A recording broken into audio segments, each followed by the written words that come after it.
Welcome to the final chapter of our Cape Coast Slave Castle series.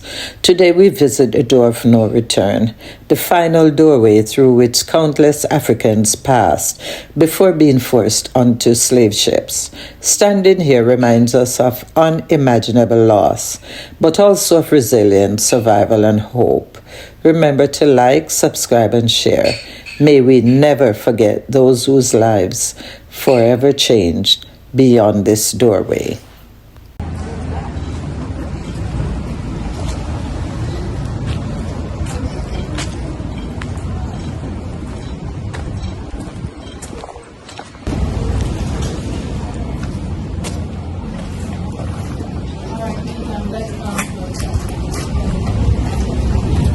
We are currently in front of a cell, but it wasn't an ordinary cell. It was a death cell for men fighting for their right. The waiting room as a dungeon, but they did not see that place as punishment place enough. They went ahead to create condemned cell, a cell where nobody survived. Please, let's watch our heads. 3 separate doors. Let's watch our heads and go inside. Do not assume you are shot. Please go down first. Other than that, you go with that. Finally, I am the last person.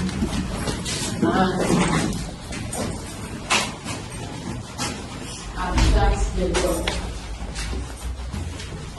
Let's all pay attention because I'll overlap, just as I did at the first part. Wonderful guest. Sadly, this is a place where nobody survived. They could have used guns on them. If you are troubling them here and there, this is where you will die. Using a gun is a waste on their side. But suffering here, when you are no more, somebody will come and see and learn a lesson from whatever you went through. Enslaved Africans outnumbered the soldiers. So this condemned cell was to suppress men, put fear in them. It doesn't have amounts like the dungeons where we came from. This place depends upon the number of enslaved Africans who to them may misbehave at a given time. For this cell here, no food, no water, no light, no ventilation, and not more than 72 hours, you will die. First original door right here, locked up, later removed. Second door right there, later removed, and that has only one ancient door left. Condemned cell here, all that we can say, may their souls rest in perfect peace. We are moving out just as we came. Don't forget, as you get the first, the second, the last, watch your head. Let me on the lights, open the door before you come out.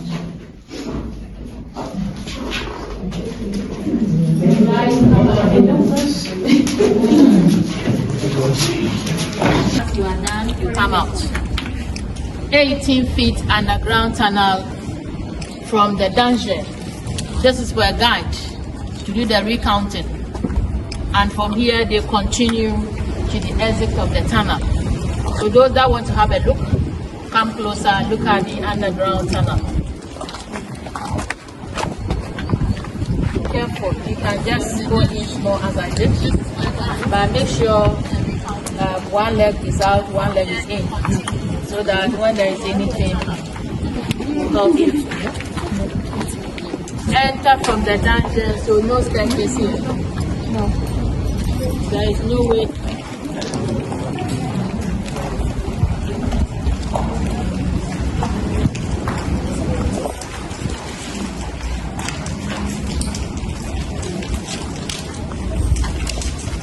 All this yard at the time was cemetery, a graveyard.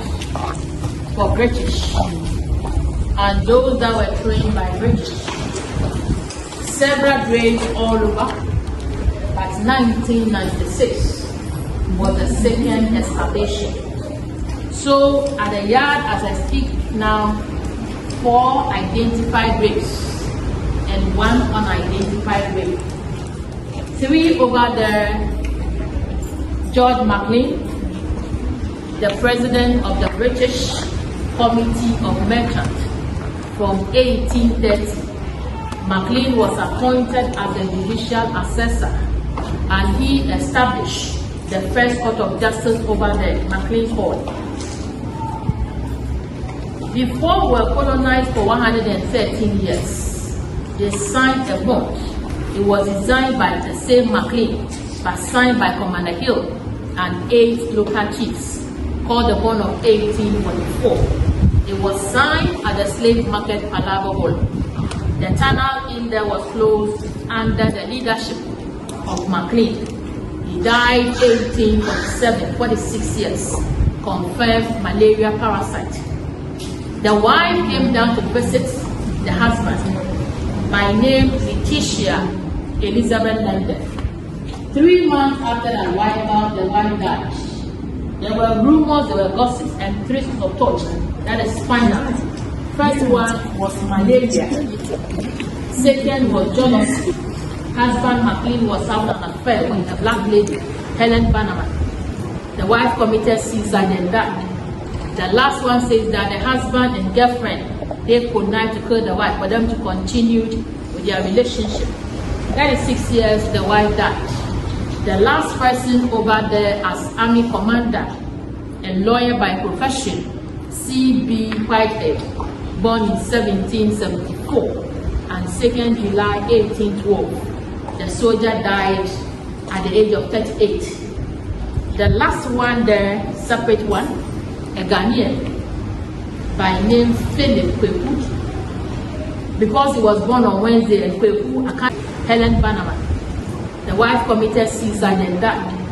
The last one says that the husband and girlfriend, they connived to kill the wife for them to continue with their relationship. That is 6 years, the wife died. The last person over there as army commander and lawyer by profession, C.B. Whitehead, born in 1774 and 2nd July 1812. The soldier died at the age of 38. The last one there, separate one, a Ghanaian by name Philip Kweku.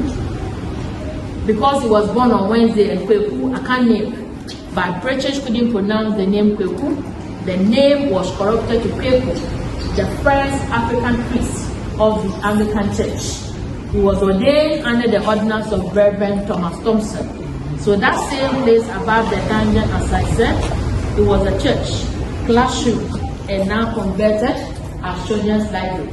Philip Kweku was the headmaster of the school before he died 1816.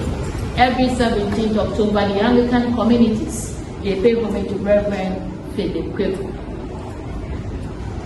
Let's come back to the tunnel. This happens to be the exit of underground tunnel. They entered from the dungeon. This is where they came out still in chains, still crying and screaming. The final exit, the door of no return, right there. Let's come down this.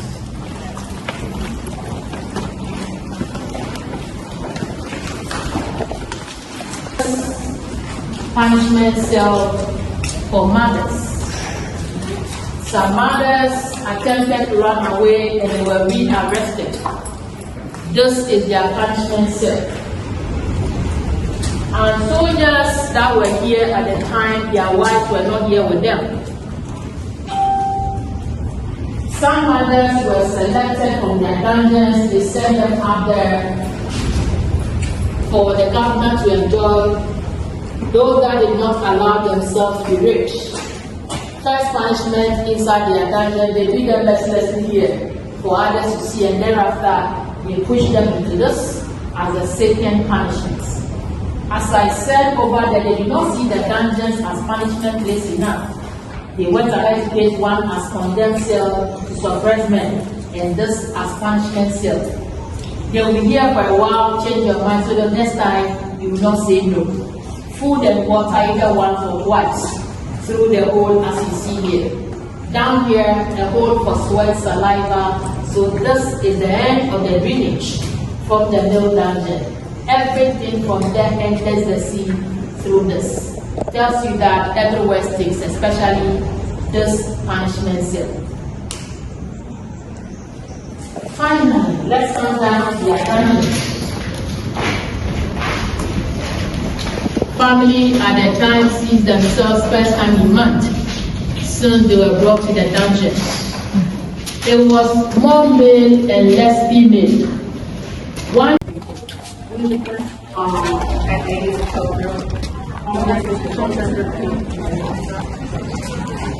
a fishing community, but this area wasn't like this. It was the enclave of the white, so very quiet at the time. Now this picture is quite. The ships, they have names like Jesus, Mary, the glory of Africa, the white lion, the Sokoba, any of the ships. It would have all way there. Down here at the shore, they used small boats, which were similar like the canoes. They packed them first into that still in chains. Where there they rearranged them into the ship. Arrangement in as the captives, when they don't sit comfortably in that ship, they pack them close like sardines in a can or like that on top of each other. It tells you that life in here wasn't easy. Life across the Atlantic Ocean was also not easy. That is why some willingly jump into the sea and die. Officer going in and coming out, they don't use this called the door of no return. This is what officers use at the time. Behind the same door, it is no more the door of no return. As you can clearly see there, this is now the door of return. The sign was not there at the time. So those that suffered these brutalities, they did not have this. This is 1998, 1st August, the first emancipation, initiated by our late President Rawlings. He went to Caribbean and he came down with this. It has come to stay that every 1st August emancipation. First one, very emotional, such that 2 caskets. One from America, the skeletal remains of Samuel Carlson. The other one from Jamaica, Madame Crystal. The 2 were brought here with the family by air to Accra. Accra to Port Amsterdam and Banzi. Over there, they did not use the road to the castle the same way as they went to the New World with ship. They brought it from Abanzi with canoes. As they entered this year, this is where they perform rituals, where they pour libation, where they welcome the family back home. When the ceremony was over, they were reburied at the cinemas to the same village where they had the last verse before they brought them here. The graves used to be 2 there. Recently they brought another one, so as to go there as I speak, 3 graves over there. Emotionally, symbolically, it is no more the door of no return. It is now door of return, to welcome descendant back home, not necessarily coming through the same door. As a gateway to their motherland where they lost contact, coming back to your roots. It is not the door of no return. It is this, the door of return. So today we have the privilege to return, and I welcome you all officially. Let us return. Let's return. For the sake of this door, let's all return.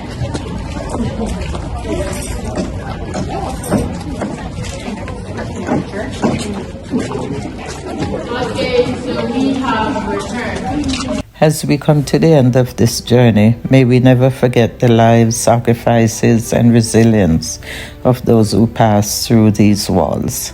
Their stories are part of our shared history, and by remembering them, we help ensure they are never lost. Thank you for joining us on this meaningful visit to Cape Coast Slave Castle. If this video touched your heart or taught you something new, please consider liking, subscribing, and share it so that more people can learn this important history.